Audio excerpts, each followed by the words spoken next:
Hi hello. അപ്പോൾ ഏതു ജന്മകൽപ്പനയിലെ എല്ലാ പ്രിയപ്പെട്ട പ്രേക്ഷകർക്കും മെട്രോ സ്റ്റാറിലേക്ക് സ്വാഗതം. അങ്ങനെ നമ്മുടെ ഏതു ജന്മകൽപ്പനയിൽ ഈ കഥ ഇപ്പോൾ ഭയങ്കര ഇൻട്രസ്റ്റിംഗ് ആയിട്ട് മുന്നോട്ട് പോവുകയാണ്.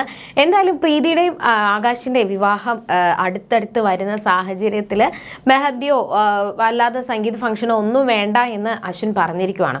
അപ്പോൾ ആ സങ്കടം എല്ലാവർക്കും ഉണ്ട്. എന്നാൽ ഇതിനെതിരെ ഇത് അശ്വിൻ്റെ ആ ഒരു തീരുമാനം സമ്മതിച്ചു കൊടുക്കാനായിട്ട് സായിറാം കുടുംബത്തിലുള്ള ആരും തയ്യാറല്ല. ഒരു ആഘോഷം എന്നൊക്കെ പറയുമ്പോൾ കൊട്ടും പാട്ടും മേളവും ശബ്ദവും ഒക്കെ വേണ്ടേ, അല്ലാതെ മിണ്ടാതിരുന്നിട്ട് ഒരു കാര്യമില്ലല്ലോ എന്ന് പറഞ്ഞുകൊണ്ട് അശ്വിനൊരു പണി കൊടുക്കാൻ വേണ്ടിയിട്ട് എല്ലാവരും കൂടി ഒരുമിച്ച് വിചാരിക്കുവാണ്. ഇനി എന്തൊക്കെ സംഭവിക്കും എന്ന് നമുക്ക് നോക്കാം. അതിന് മുൻപ് ആദ്യമായിട്ടാണ് ഈ ചാനൽ കാണുന്നതെങ്കിൽ തീർച്ചയായിട്ടും സബ്സ്ക്രൈബ് ചെയ്യുക. അപ്പോൾ ഞങ്ങളിടുന്ന പുതിയ സീരിയൽ റിവ്യൂ വീഡിയോസ് എല്ലാം നിങ്ങൾക്ക് ലഭിക്കുന്നതായിരിക്കും.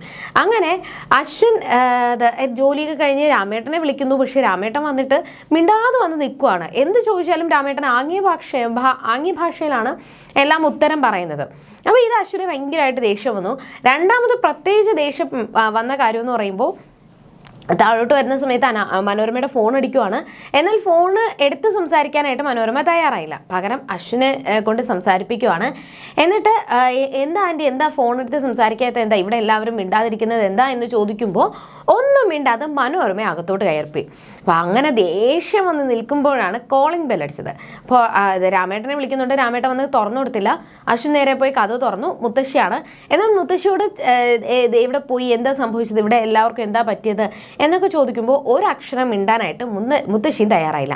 മുത്തശ്ശിയും അതേ ആംഗ്യഭാഷയിലാണ് ഉത്തരം പറഞ്ഞുകൊണ്ടിരുന്നത്. അപ്പോൾ ഇതെല്ലാം അശ്വിന് ഭയങ്കരമായിട്ട് ദേഷ്യം പിടിപ്പിച്ചു. അത് കഴിഞ്ഞതിന് ശേഷം മുത്തശ്ശി അകത്തോട്ട് പോയി. എല്ലാവരും ഭക്ഷണം കഴിക്കാൻ വേണ്ടിയിട്ട് വന്നിരിക്കുവാണ്. അപ്പോൾ ഒരു പാത്രം എടുക്കുമ്പോഴോ പാത്രം നീക്കുമ്പോഴോ ഒരു ഗ്ലാസ് എടുത്ത് വെക്കുമ്പോൾ പോലും ശബ്ദം വരാതെ പതുക്കെയാണ് എല്ലാവരും കാര്യങ്ങൾ ചെയ്തത്. അശ്വിൻ പറഞ്ഞിരിക്കുന്നത് ശബ്ദം എനിക്ക് ഇഷ്ടമല്ല, അതുകൊണ്ട് ശബ്ദം ഉണ്ടാകരുത് എന്നാണ് പറഞ്ഞിരിക്കുന്നത്.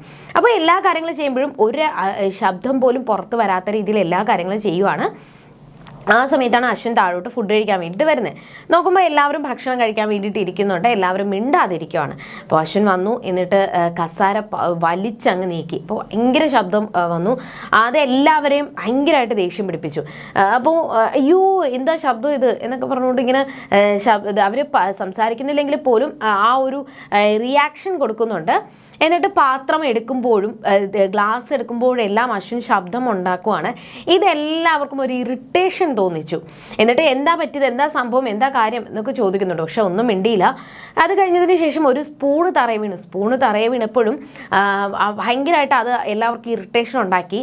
ഇത് കണ്ടിട്ട് അശ്വിൻ എന്താ സംഭവിച്ചത് എന്ന് ചോദിക്കുമ്പോൾ ഒന്നും പറഞ്ഞില്ല. തിരിച്ച് ഭക്ഷണം എടുക്കാൻ വേണ്ടിയിട്ട് പോകുമ്പോൾ ശ്രുതി അത് വേണ്ട എന്ന് കൈ കാണിക്കുവാണ്. എന്ത് പറ്റി, എന്താ കാര്യം? ഉടനെ തന്നെ ശ്രുതി ഉടനെ തന്നെ മോഹന അങ്കിളിൻ്റെ കയ്യിൽ നിന്ന് പേപ്പർ മേടിച്ചിട്ട് അതിനകത്ത് എഴുതി കാണിക്കുവാണ്, അതിനകത്ത് മധുരമുള്ളത് കൊണ്ട് അത് കഴിക്കരുത്. അപ്പോൾ ഇതെന്താ ഈ ഒരു കാര്യം പറയാനായിട്ടാണ് എല്ലാവരും ഇങ്ങനെ നാടകം കളിച്ചത്, എന്താ സംഭവം, എല്ലാവരും എന്താ മിണ്ടാതിരിക്കുന്നത്, എന്താ കുഴപ്പം എന്ന് ചോദിക്കുമ്പോൾ ആരും ഒന്നും മിണ്ടിയില്ല. അപ്പോൾ എനിക്കയോട് ചോദിക്കുവാണ്, എനിക്ക് എന്താ സംഭവം, ഇവിടെ എന്താ നടക്കുന്നത്, എന്താ കാര്യം? അപ്പോൾ എനിക്ക് ഓർക്കാതെ അത് ഇവിടെ എന്ന് പറഞ്ഞുകൊണ്ട് എനിക്ക് സംസാരിച്ച് തുടങ്ങിയതും ശ്രുതി കാലിലിട്ട് ഒറ്റ ചവിട്ട്. അയ്യോ എന്ന് പറഞ്ഞുകൊണ്ട് എനിക്ക് നിലവിളിച്ച് കൂവുകയാണ്. അപ്പോൾ എന്നിട്ട് പെട്ടെന്ന് തന്നെ എനിക്കയുടെ ആഹാരം മണ്ടേ കയറിയപ്പോൾ പതുക്കെ തട്ടി തലോടി കൊടുത്തിട്ട് കുഴപ്പമില്ല. അപ്പോൾ അശ്വിന് മനസ്സിലായി ഇതിൻ്റെ പിന്നിലെല്ലാം ശ്രുതിയാണ് കളിക്കുന്നത് എന്ന് അശ്വിന് മനസ്സിലായി. എനിക്ക് വെള്ളം എടുക്കാൻ വേണ്ടിയിട്ട് അകത്തോട്ട് പോകുമ്പോൾ അശ്വിൻ പുറകെ പോവാണ്. എന്നിട്ട് ശ്രുതി വെള്ളം എടുക്കുന്ന സമയത്തെല്ലാം ഈ ഒരു കാര്യമാണ് മനസ്സിലിങ്ങനെ ആലോചിക്കുന്നത്. അപ്പോൾ ഭയങ്കരമായിട്ട് ചിരി വന്ന് നിൽക്കുന്ന സമയത്താണ് അശ്വിൻ മുന്നിൽ വന്ന് നിൽക്കുന്നത് കാണുന്നത്. ഉടനെ തന്നെ രാമേട്ടൻ്റെ കയ്യിൽ എനിക്ക് വെള്ളം കൊടുത്തു വിട്ടതിന് ശേഷം എന്താ സംഭവം എന്ന് ശ്രുതിയോട് ചോദിച്ചു.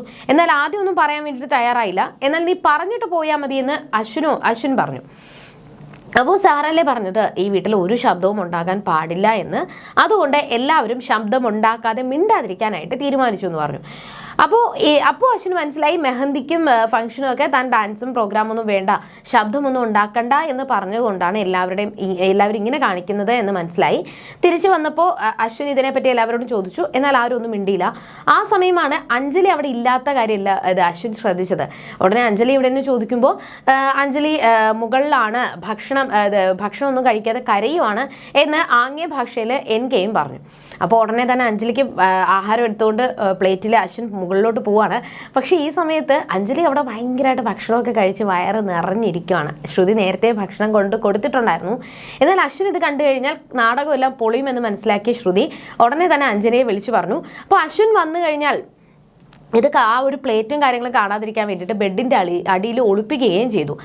എന്നിട്ട് അഞ്ജലി ഇരിക്കുമ്പോൾ അശ്വിൻ വന്നതിന് ശേഷം താഴെ നടക്കുന്ന കാര്യങ്ങളെപ്പറ്റി ചോദിക്കുകയും എന്നിട്ട് എന്താ സംഭവം, ചേച്ചി എന്നോട് മിണ്ടത്തില്ലേ എന്നൊക്കെ ചോദിക്കുമ്പോൾ നീ നിന്നെക്കുറിച്ച് മാത്രമാണ് ചിന്തിക്കുന്നത്, മറ്റുള്ളവരെ കുറിച്ചൊന്നും നീ ചിന്തിക്കുന്നില്ല. ഒരു ഫംഗ്ഷൻ ആകുമ്പോൾ, ഒരു കല്യാണമാകുമ്പോൾ രണ്ടുപേരും പരസ്പരം സന്തോഷത്തോടുകൂടി തുടങ്ങുന്ന ജീവിതമാണ്. ഒരുപാട് പ്രതീക്ഷകളോടെയാണ് പ്രീതി ഈ വീട്ടിലോട്ട് കടന്നു വരുന്നത്.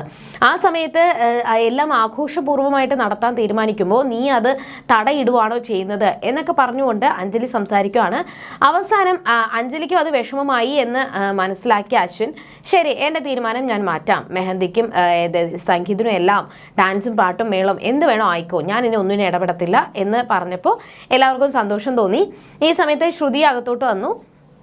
എന്നിട്ട് അവിടെ എല്ലാവരും ഉണ്ട്. അപ്പോൾ മുത്തശ്ശിയും മനോരമയും എനിക്കൊക്കെ ഇതിൻ്റെ പിന്നാലെ വന്നു.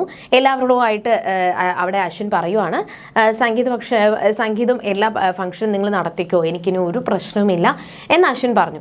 അങ്ങനെ ശ്രുതിയുടെ ആ ഒരു എന്താ പറയുക ഐഡിയ വിജയിച്ചു. അപ്പോൾ എല്ലാവർക്കും സന്തോഷം തോന്നി. അങ്ങനെ അതിനെപ്പറ്റിയാണ് താഴെ ചർച്ച. അപ്പോൾ ആകാശിനായാലും മോഹനായാലും വിശ്വസിക്കാൻ പറ്റുന്നില്ല.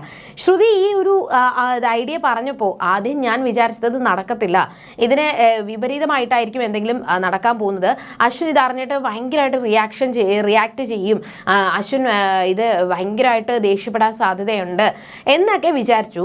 പക്ഷെ അങ്ങനെയൊന്നും നടക്കാതെ ശ്രുതി പറഞ്ഞ കാര്യങ്ങളെല്ലാം അപ്പാടെ സംഭവിച്ചിരിക്കുകയാണ്. എല്ലാം നമുക്ക് സാധകമായിട്ട് വന്നിട്ടുണ്ട്. ആ സന്തോഷം പങ്കുവയ്ക്കുമ്പോൾ ശ്യാമും അവിടേക്ക് വരുന്നുണ്ട്. അപ്പോൾ ശ്രുതിയെ പുകഴ്ത്തി സംസാരിക്കുന്നതെല്ലാം ശ്യാമും കേൾക്കുന്നുണ്ട്. ശ്രുതി തിരിച്ച് തൻ്റെ വീട്ടിലോട്ട് പോകാൻ വേണ്ടിയിട്ട് ഇറങ്ങുന്ന സമയത്തും ശ്രുതിയെക്കുറിച്ചാണ് എല്ലാവരും പറയുന്നത്. പിന്നെ എന്തൊക്കെയായിരിക്കും സംഭവിക്കാൻ പോവുക? എന്തായാലും അശ്വിനെ മുട്ടുമടക്കിപ്പിക്കാനായിട്ട് ശ്രുതിക്ക് സാധിച്ചു. ഇനി എന്തൊക്കെയായിരിക്കും? അശ്വിൻ ഒരു വെല്ലുവിളി നടത്തിയിട്ടുണ്ട്. പയ്യൻ്റെ വീട്ടുകാരാണോ അതോ പെണ്ണിൻ്റെ വീട്ടുകാരാണോ ഈ ഒരു പ്രോഗ്രാമിൽ ശ്രുതി ഒരു കോമ്പറ്റീഷൻ വെച്ചല്ലോ, ആ കോമ്പറ്റീഷനിൽ വിജയിക്കാൻ പോവുക എന്ന് നമുക്ക് നോക്കാം എന്നൊരു വെല്ലുവിളി ഉയർത്തി.